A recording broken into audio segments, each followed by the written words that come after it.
This is Eagle Al, and today I will be going over the Eagles' early cuts.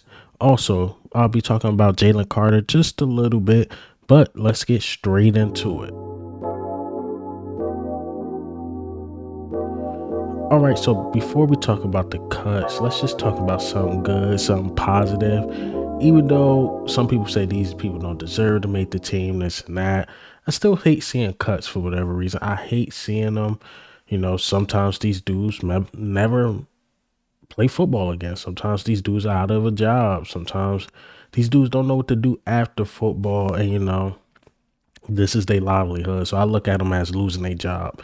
And I hate to see people lose their job. So let's just get into the positive news first. My guy, Jalen Carter, man. Jalen Carter just continues to shine as preseason is wrapping up. They have Jalen Carter ranked as the second best graded rookie during preseason. He only played about 9-10 snaps, but that says a lot because I see these Cowboy fans, man. I shouldn't even be thinking about them, to be honest. But they keep putting out this clip of Jalen Carter getting knocked down when I believe it was like a stunt, and then Nolan Smith comes around, and I believe that stunt was to open up a lane for Nolan Smith to go after the quarterback. But they try to say, "Oh, Mozzie is this," but look what Jalen Carter's doing, this and that. And I don't think that's the case. I think they just need some because even Cowboy fans admitted Mozzie looked bad against the Seahawks. He looked bad. But anyway, Jalen Carter's looking good, man. He's staying out of trouble. He's staying to himself. I think he's starting to gain the media side. The fans already on his side. So again, shout out to Jalen Carter. Continue to do you. Doing very positive things out here. And Philly loves you, man. Philly definitely loves you. All right, so let's just get into it. Let's get into it. The cuts. Let's just go ahead. So some early cuts have been made. So let's go down the list. Dennis Kelly, which I was wrong about because I thought the Eagles would keep 10 linemen, but it looked like they might keep 9. So Dennis Kelly gets cut.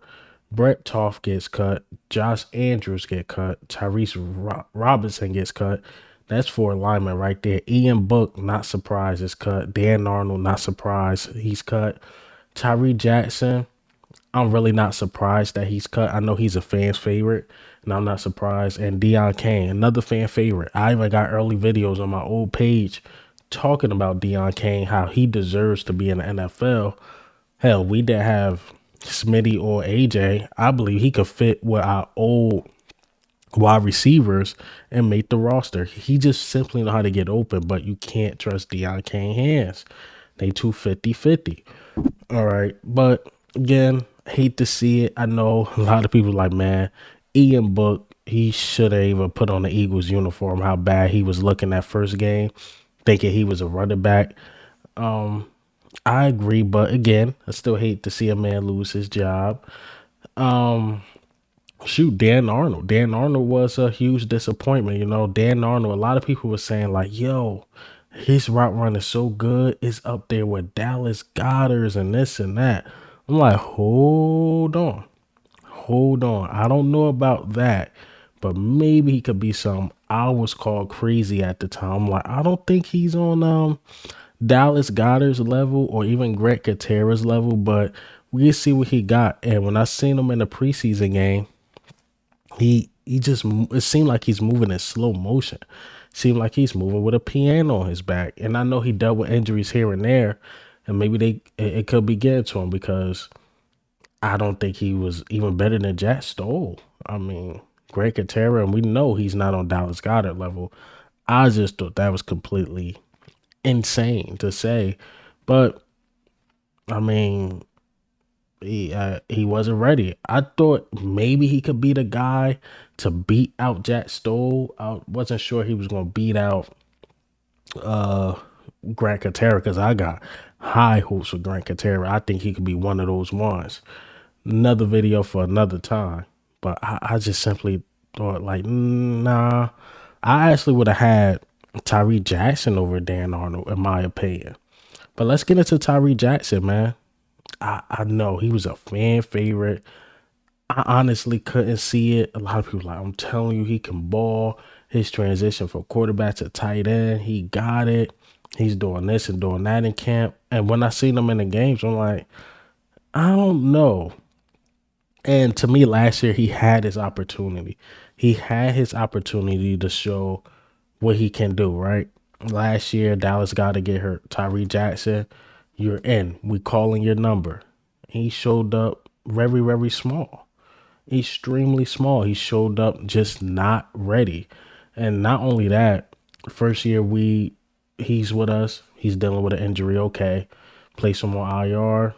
Now he gets an opportunity, can't catch the ball, already somewhat of a liability blocking. And the last preseason game, I think Nick Sirianni, offensive coordinator, did him a huge favor. Just pass on the ball, see what he got. Same with Deion Kane. Force feed them to see what they got, put out a lot of tape. Hopefully they can make a roster or even a practice squad. Because Deion Kane and Tyree Jackson, they can play ball, but I just thought Tyree Jackson wasn't ready for the moment. Remember, at a point when Dallas Goedert got hurt, we just did not involve the tight ends. And Grant Katera even showed more flashes than Tyree Jackson. And Tyree Jackson was a huge disappointment. I know a lot of people like Josh Andrews, but Josh Andrews is just what they call a casualty of war or a casualty of cuts because we got so many good offensive linemen. He probably will make our practice squad. If not, he will be on somebody's practice squad. Josh Andrews can play. It's just that we have so many linemen. He just couldn't make the cut. Brent Toff been here for a while. He just never really showed a flash like that. Dennis Kelly is the one that surprised me again because Dennis Kelly was the veteran. He's going to do what he do. He holds up a bit. But maybe Dennis Kelly was one of those ones is like, well, we probably got to release him to add somebody else. Maybe he's on the practice squad. Maybe not. And Dennis Kelly's no growth or I could say decreasing or anything like that. He just him. He's just him. He will allow some sacks. He won't allow some sacks. So maybe Dennis Kelly was the casualty of us signing Fred Johnson. Fred Johnson is a 2-year deal, so he more than likely, I almost say 99%, you'll see him on the 53-man roster, Fred Johnson. And I guess that's why they got rid of Dennis Kelly. But again, the rest of these names, not really surprised again. Tyree Jackson, not surprised. Deion Kane, really not surprised. Ian Book, definitely not surprised. Tyrese Robinson, not surprised. Brent Toff, not surprised. I think Brent Toff just ran his course. He definitely ran his course. And more cuts might be coming out tomorrow. Just wanted to make a video about this because I seen the cuts coming. At first, I seen Dan Arnold and Tyree Jackson. Eagles hit us with a hard one because I know Tyree Jackson, again, is a fan favorite. A lot of people like him. Dan Arnold, when he first got signed, people had high hopes. And they're like, look, 3 tight ends. They let you know is Grant Katera, Dallas Goedert, and Jack Stoll. That's what they letting us know who it is. Jack Stoll, good blocker. Grant Katera, good receiver. Tight end. And Dallas Goedert can do both. So, again, deep at O-line. Quarterback, you could carry 3. And Ian Book was just the worst one. Tyree Jackson, I just had a feeling. And Deion Kane, casualty of a deep wide receiver room. Simple and plain, but hey, man, what do you think? How do you feel about the Eagles' cuts today? I agree with this. I know I had Dennis Kelly making the team. Again, I thought we was going to keep 10 offensive linemen. I'm not making another 53-man roster because Tuesday the real 53-man roster comes out, and we will go over that. But yeah, man, not surprised by the cuts. But this is Eagle Owl, man.